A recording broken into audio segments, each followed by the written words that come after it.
Hi everyone, welcome to our channel. So updates అయితే చెప్తానండి. Captain ఎవరయ్యారు, అలాగే సో లాస్ట్ లో దివ్య అయితే బిగ్ బాస్ చరిత్ర దివ్య దారుణమైన వెన్నుపోటు అనమాట. అదేంటో కూడా చూద్దాము. సో బిగ్ బాస్ చరిత్రలోనే ముచ్చటగా మూడోసారి ఎవరయ్యారు అనేది కూడా చూద్దాము. మీకు అర్థమైపోతుంది ముచ్చటగా మూడోసారి అనేది. సో ఇది మీకు తమ్నెల్ చూడగానే అర్థమైపోతుంది ఏంటి అనేది. సో అదన్నమాట మ్యాటర్. సో నిజంగా చాలా అప్డేట్స్ ఉన్నాయండి ఇందులో. ఒక బీభత్సమైన లొల్లి, భయంకరమైన లొల్లిలు జరిగాయంట. సో టాస్క్ కూడా చాలా బాగా పెట్టారు. సో ఎవరైతే కంటెండర్స్ కాలేని వాళ్ళు ఆ 2 బోగీలు ఉంటాయి, 2 బోగీలలో ఎక్కాలన్నమాట. సో వాళ్ళు ఒకరిని తీసేస్తారు, అక్కడ కూర్చున్న వాళ్ళని తీసేస్తారు అనమాట. సో మనకైతే అసలు మంచి ఎంటర్టైన్మెంట్. అది నిన్న మొన్న కనుక జరుగుంటే ఈ టాస్క్, ఈ రోజు రచ్చ రంబోలా లొల్లిలు చాలా జరిగేటి అనమాట. అంత ఉంది. సో ఏం జరిగింది ఏంటి అనేది చూద్దాము. సో మనకైతే ఎవరెవరు captaincy contestants Divya and Summu, అలాగే మనకు భరణి, తనుజ, రీతు వీళ్ళందరూ ఉన్నారు కదా. సో రాము అయితే మనకి నిన్ననే వెళ్ళిపోవడం అయితే జరిగింది. సో ఎవరెవరిని తీసేశారు, ఇమాన్యుయల్. సో ఫస్ట్ మనకైతే భరణి గారిని తీసేస్తారట. అబ్బా, భరణి గారికి అయితే అన్యాయం జరిగినట్టే. ఎందుకంటే పాపం ఆయన కెప్టెన్ కాలేదు, సెకండ్ టైం వచ్చాడు. సో ఇంకా కెప్టెన్ కూడా కాలేదు. ఆయనైతే ఫస్ట్ ఆయన తీస్తారంట. అలాగే నెక్స్ట్ దివ్యాన్ని తీస్తారంట. ఎందుకంటే దివ్య ఆల్రెడీ కెప్టెన్ లో ఉంది కాబట్టి దివ్యాన్ని తీస్తారు.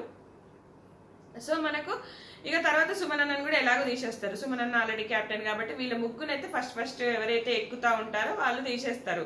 అయితే ఎక్కే టైంలో వీళ్ళు కొట్లాడుకొని జరుగుతుంది. మీకు ప్రోమో చూశారు కదా, మీకు అర్థమై ఉంటుంది. సో అలా అయితే తీసేయడం జరిగింది.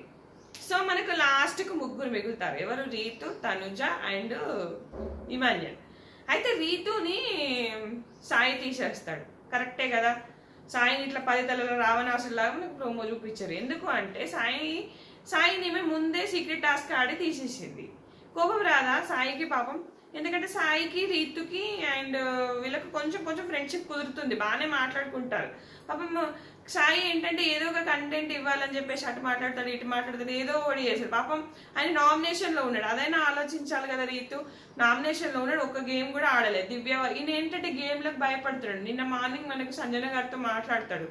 ఈ వీక్ కనుక సేవ్ అయితే నేను నెక్స్ట్ వీక్ నా తడాకా చూపిస్తా, నేను ఇంకా ఎవరు చెప్పినా వినను. మా టీంలోకి అంటే అప్పుడు కళ్యాణ్ అండ్ దివ్య, సుమ్ము, సాయి వీళ్ళు 4 ఉంటే సుమనన్నకు బదులు సంజన గారిని తీసుకుందామని అంటాడంట. ఈయన మాట ఎవరు వినరంట. సంజన గారి కథ చెప్తున్నాడు.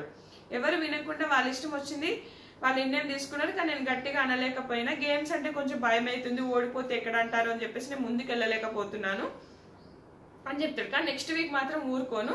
సో నా గేమ్ నేను ఆడతాను, నా మాట గట్టిగా పెడతాను, నా మాట నెరవేరే వరకు నేను ఊరుకోను అని చెప్పేసి గట్టిగా నేను సంజన గారితో మాట్లాడతాడు.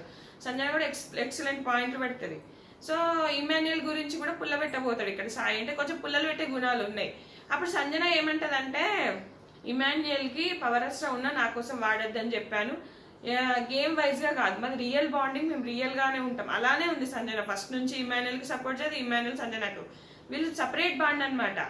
అలా చెప్పబోతుంటే కూడా సంజన చాలా ఎక్సలెంట్ గా చెప్పింది. నిన్న మార్నింగే లైవ్ మనకు 1:30, 1 to 2 మధ్యలో అరౌండ్ అలా. నిన్న 2కి లేపాడు కదా, అప్పుడు డిస్కషన్ అనమాట.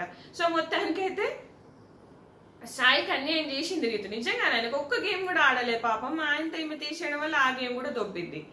సో ఇంకా రీతు మీద కోపం ఉంటుంది, ఆబ్వియస్లీ కోపం ఉంటుంది. సో రీతుని తీసేయడం అయితే జరిగింది.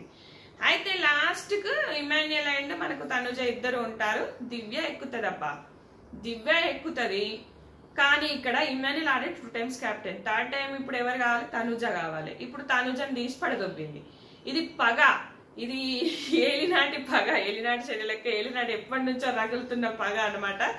మొత్తానికి దివ్యకి కోపం ఉంది, తనుజకి బయట ఓటింగ్ ఉందని కోపం ఉంది, ప్లస్ భరణి గారికి ఎక్కువ తనుజ గారికి సపోర్ట్ చేస్తారని అదొక కోపం ఉంది. అలాగే ఈమెకి ఎప్పుడైతే లైట్ ఆఫ్ చేసిందో అప్పటి నుంచి ఇంకా కోపం ఎక్కువైపోయింది. ఫస్ట్ నుంచి కొంచెం కోపం ఉంది, ఇది ఇంకా ఎక్కువైపోతుంది రోజుకింత. మన నామినేషన్ చేసింది కూడా అందుకే రగిలిపోతుంది అనమాట. ఉన్నట్టుగా మాట్లాడుతుంది తనుజ. ఆ రోజు కూడా మీరు మాట్లాడుతుంటే ఈమె ఎందుకు ముందుకు వచ్చి మాట్లాడుతుంది అని చెప్పేసి, అన్నిట్ల మధ్యలోకి వస్తుంది దివ్య అని చెప్పేసి ఒక కోపం ఉంది. ఆ కోపాన్ని మనసులో పెట్టుకుంది. కానీ ఇది 100% తనుజ ఫ్యాన్స్ హర్ట్ అయిపోతారు. తనుజ ఫ్యాన్స్ హట్ అయిపోయి విపచ్చంగా కోపం పెరిగిపోతుంది. నెక్స్ట్ దివ్య రాగానే దివ్యని తీసి పడదొప్పుతారు క్రాస్ ఓటింగ్ వేసేసి. పక్కా చాలా గొడవలు అయినాయి అంటే, వివచ్చమైన గొడవలు అయినాయి అంటే ఇద్దరికి ఇన్ఫర్మేషన్ ఇది. సో పర్సనల్ వరకు వెళ్ళి మాట్లాడుకున్నారంట, అంత కోపం అయిందంట. మరి మనకి ఎడిటింగ్ లో కట్ చేస్తారో ఏమో తెలియదు కానీ విభత్సంగా గొడవ. కానీ ఇక్కడ తనుజ లాస్ట్ వీక్ నుంచి ఎప్పుడు లాస్ట్ వరకు వచ్చి పోతుంది కాబట్టి ఆమెకు ఫుల్ పాజిటివ్ అయ్యే అవకాశం ఉంది. తనుజ క్యాప్టెన్ అయితేనే గొడవలు అయితే అబ్బా, తనుజ ఎట్లా బిహేవ్ చేస్తుంది ఏంటి అనేది బయటకు వచ్చేది. ఇప్పుడు తనుజని సేవ్ చేసింది క్యాప్టెన్ కాకుండా. ఇప్పుడు తనుజ ఫ్యాన్స్ హట్ అయిపోతారు. మళ్ళీ తనుజ ఫ్యాన్స్ కి ఇంకా తనుజ మీద ఇంకా జాలి పెరిగిపోతుంది. అయ్యో పాపం లాస్ట్ వరకు వచ్చిపోతుంది, అయ్యో పాపం లాస్ట్ వరకు వచ్చిపోతుంది అని ఒక బాధ, ఒక కోపం రగిలిపోతారు అనమాట. రగిలిపోయి ఇంకా అక్కడ తనుజకి మళ్ళీ పాజిటివ్ అవుతుంది. ఇక్కడ కావాలని కప్పు చేతిలో పెట్టేస్తుంది దివ్య అనిపిస్తుంది నాకు. నిజంగానే కప్పు చేతిలో పెట్టేసింది దివ్య. ఇంకా ఎక్కువ రగులుతారు, కోపం వచ్చేస్తుంది. తనుజ కూడా ఏడుస్తుంది, బాధపడుతుంది, వరుతుంది. ఇంకా తనుజ అంటే ఆల్రెడీ తనుజ అంటే చాలా మందికి ఇష్టము, చెప్తాను కదా. తనుజ అంటే చాలా మందికి ఇష్టము. ఆ సీరియల్ ఫ్యాన్స్ కానీ, పిఆర్ కానీ, ఫ్యాన్స్ కానీ కొంచెం బాగుంది ఉన్న వాటిలలో. సో మంచిగా మాట్లాడుతుంది, ఇవన్నీ ఉన్నాయి, ముద్దు ముద్దుగా మాట్లాడుతుంది అని చెప్పేసి. మళ్ళీ ఎవరితో రైవలరీ పెట్టుకోదు, వాళ్ళందరినీ తన గ్రిప్ లో పడేసుకుంటది. అలాంటి టాలెంట్ ఉంది ఆమె దగ్గర, ఖచ్చితంగా ఉంది కాబట్టి అందరూ ఎంతటి ధీరులు ఎంతటి శూరులైనా కూడా ఆమె దగ్గర వచ్చి మళ్ళీ మాట్లాడాల్సి వస్తుంటది. సో అట్లా ఎవ్వరు ఈమెకి యాంటీగా వెళ్ళట్లేదు, భయపడిపోతున్నారు. కానీ నిఖిల్ వెళ్ళొచ్చు, మన గౌరవ్ ఒక్కడు వెళ్తున్నాడు, వారు ఇచ్చేస్తున్నాడు. నిన్న ఇచ్చి పడేసింది గౌరవ్కి. నేను ఎంత అన్యాయం చేసింది తనుజ, ఇమాన్యుల్. థర్డ్ టైంలో కూడా ఆయనకి ఇయ్యరంట. ఎంత వరస్ట్ కన్నింగ్ ప్లాన్, వీళ్ళు ఎట్లనైనా మేము క్యాప్టెన్లో అయిపోవాలి అని చెప్పేసి. ఇమాన్యుల్కి ఏమో నేను నామినేషన్లో కొత్త ఎలిమినేటర్ అయితేనే భయం, ఈమెకేమో నేను క్యాప్టెన్ అవ్వాలని భయం. ఆయన తొక్కేస్తున్నారు. గౌరవ్ ఒక్కడు వెళ్తున్నాడు, నిఖిల్ కూడా వెళ్ళొచ్చు. నీకు ఫ్యాన్ బేస్ ఉంది, ఫ్యాన్ నీకెందుకు లేదయ్యా? నువ్వు గృహలక్ష్మి సీరియల్లో చేసావు, ఇంకో సీరియల్లో కూడా చేసావు. నీకు జీ తెలుగు సీరియల్ కన్నా మా టీవీ సీరియల్స్ కు ఫ్యాన్ బేస్ ఎక్కువ ఉంటది. ఈయన కూడా ఫ్యాన్ బేస్ ఉంటుండే, ఎందుకో ఏమో ఈయన అసలు పోటాపోటీ వెళ్తాడు. కళ్యాణ్ వెళ్తలేడు పోటాపోటీ, ఒక దివ్య ఒకటి వెళ్తుంది. ఇప్పుడు దివ్య తీసి పడదొబ్బేస్తారు. కానీ ఇక్కడ దివ్య తనుజకి ఇస్తే అయిపోయింది. ఎందుకంటే ఆల్రెడీ 3 times అయిన వ్యక్తి ఉన్నాడు. ఇప్పుడు కూడా అది అన్యాయమే అవుతుంది. ఇంకా కోపం ఇక గొడవలు, తనుజ ఏడుతుంది, రచ్చ చేస్తుంది, అరుస్తుంది, ఇవన్నీ చేసేస్తుంది. చూడండి పక్కా చేస్తుంది. ఇక పెద్ద మనకు సాటర్డే వచ్చింది, సండే వచ్చింది, కంటెంట్ చూద్దాం, మండే వరకు చల్లబడతారు. కానీ మండే వరకు నామినేషన్స్ అదిరిపోతాయి అనుకుంటున్నా ఈ రచ్చతోని. సో ముచ్చటగా 3వసారి. కానీ నేను ఎమ్మెల్యేలకు చాలా కష్టం అబ్బా. ఇప్పటికి కూడా ఓటింగ్ లెక్క రాకపోతే ఓట్ బ్యాంక్ ఉండదు, చెప్పలేము. టాప్ 5 కూడా ఉండకపోవచ్చు, ఓటింగ్ పెరగదు. ఓట్స్ వేస్తూ ఉంటేనే ఓట్ బ్యాంక్ పెరుగుతుంది. చెప్పలేం, టాప్ 5 లో కూడా ఉండొచ్చు, లేకపోతే లేదు. ఇదే అభిమానం, ఇదే ప్రేమ ఉంటే కనుక ఉండొచ్చు, లేదంటే లేకపోవచ్చు. ఇదన్నమాట మ్యాటర్ ఫ్రెండ్స్. నచ్చితే ఖచ్చితంగా లైక్ చేయండి, ఫాలో అవ్వండి. Thanks for watching.